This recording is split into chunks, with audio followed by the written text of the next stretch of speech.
K-State got screwed by the bowl selection process. All right, K-State got screwed. Let that sink in. Soak it all in. I know everybody is upset today, and deservedly so. K-State had the third best resume in the Big 12 out of all the potential bowl teams, and the Wildcats got shipped off to the sixth best bowl in the Big 12. And in fact, I would tell you that winding up with the Liberty Bowl in Memphis on New Year's Eve day against Navy takes you from where K-State should have been in the Camping World Bowl, which is best possible scenario, new location, tropical location, and a great opponent, a big-name opponent in Notre Dame, a matchup K-State fans would salivate over. You went from the best to the worst in a flash, in the snap of a finger, in a heartbeat.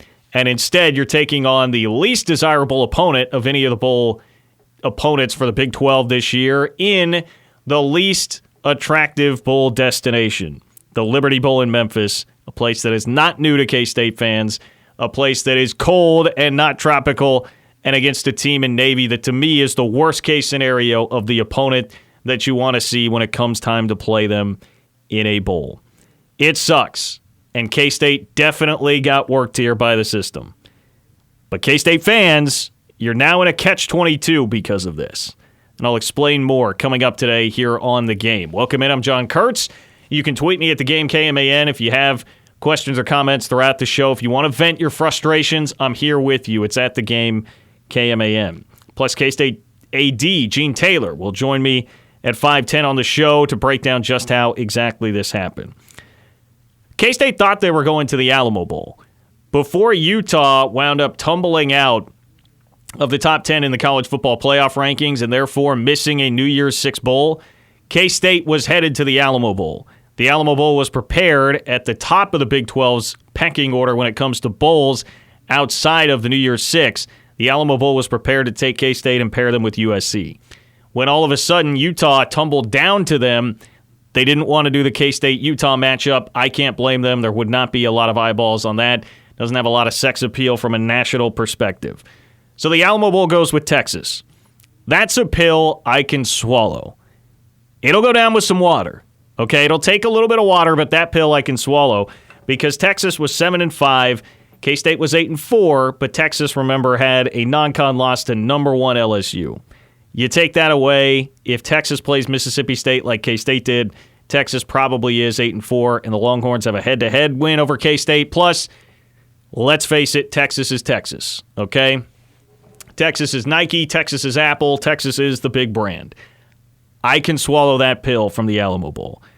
The one that you can't, I just can't choke it down. There's no way that I can swallow this pill is Iowa State going to the Camping World Bowl. That was next in line. It was a place K-State had not been. K-State has the better record than Iowa State, 8-4 versus 7-5. K-State just over a week ago beat Iowa State head-to-head by 10.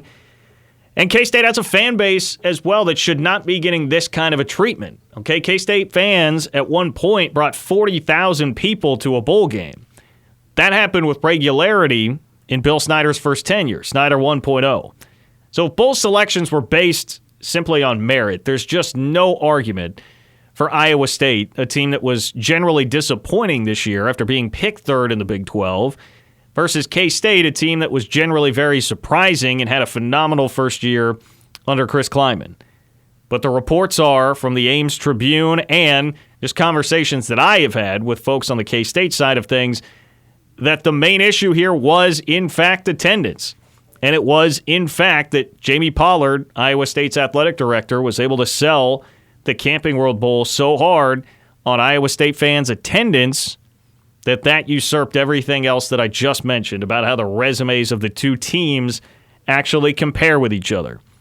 And you know what? I actually can't really argue too much from the Camping World standpoint, even though it totally screws K-State. Iowa State last year helped set an Alamo Bowl record for out-of-state attendance, and they also flooded the Liberty Bowl the year before, speaking of the Liberty Bowl, when it was Matt Campbell's first bowl game with the program. And the Camping World is in this for themselves, okay? It is not a merit-based system for the bowl games. They are there to promote the communities. They're there to make money. In fact, it's laughable that I put promote communities above make money because that's what it's about. And the Camping World Bowl can look at the attendance from Iowa State in the very recent past and say, hey, that's a fan base that's going to travel. K-State's real resume, all the pelts that K-State has on the wall as far as bowl game attendance are from the 90s and early 2000s. So that's a harsh reality, K-State fans, but Iowa State fans right now are traveling better because the success is new to them. It's only the third bowl game in the past 8 years for Iowa State this year.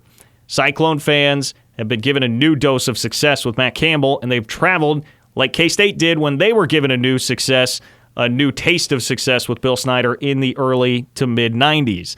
That's the effect going on with Iowa State right now, and it has a more powerful pull to bowl executives who are into the more superfluous type of things like that help fuel why they put these bowl games on and what they really want to do. So Iowa State Athletic Director Jamie Pollard, I would argue, had an ace in his pocket with that fan base and the way that they have traveled. K-State Athletic Director Gene Taylor had a queen. It was a pretty good hand. I mean, Gene Taylor's got a decent card there, the queen, but it's not an ace. It's not an ace, and that's what Iowa State has. And that's why Iowa State is going to the Camping World Bowl. It screwed K-State, but let's be honest. Bowl games have never been about being fair. That's just a part of how college football is. College football has more beauty pageant to it than any other sport that's out there. And we know this. Look how the champion's crowned in college football these days.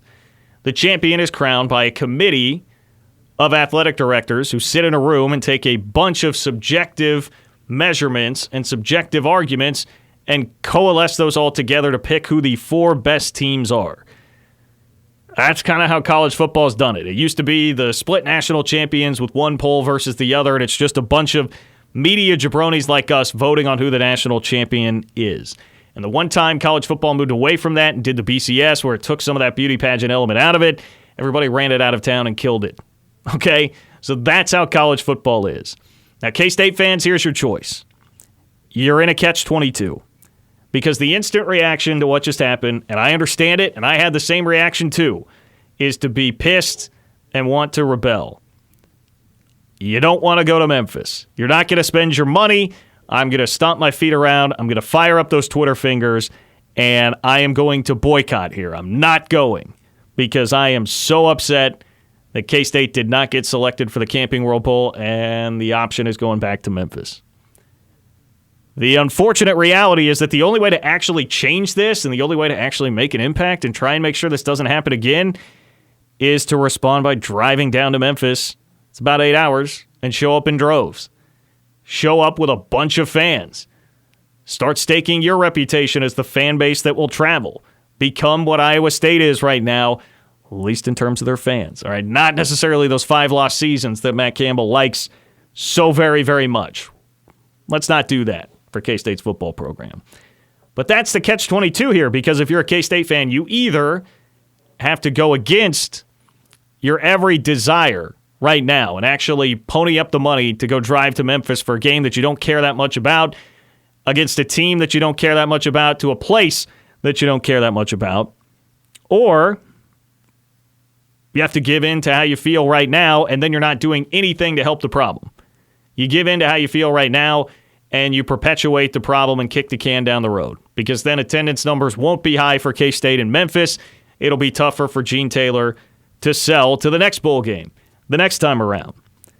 Now, I'm not here to tell you how to spend your money. I get it.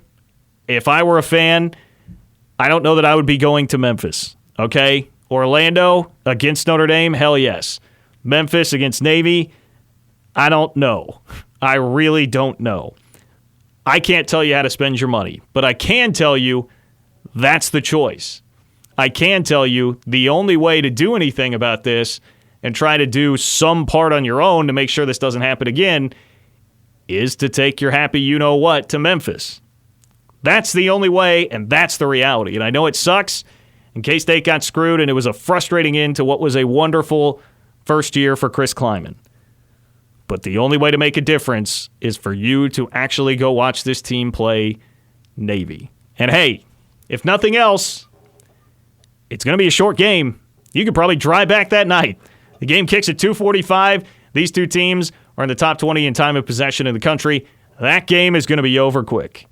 Coming up here on the game, why Navy It's actually the worst case scenario for K-State when it comes to a bowl opponent. You're listening to the game.